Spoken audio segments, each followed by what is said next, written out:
Ahmad Sahroni soroti robot trading Fahrenheit, tipu investornya hingga 5 triliun. Praktik investasi ilegal berkedok robot trading kembali memakan korban. Kali ini HPS, warga Guwosari, Pajangan, Kabupaten Bantul, Daerah Istimewa Yogyakarta yang menjadi korban dari praktisi investasi bodong robot trading Fahrenheit mengalami kerugian hingga 825 juta rupiah.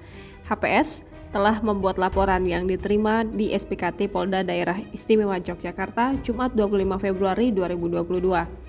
HPSP melaporkan Direktur PT FSP Academy Pro, Henry Susanto atas dugaan tindak pidana penipuan dan atau penggelapan sebagaimana pasal 372 KUHP dan atau 378 KUHP JO pasal 105 Undang-Undang Nomor 7 Tahun 2014 tentang Perdagangan.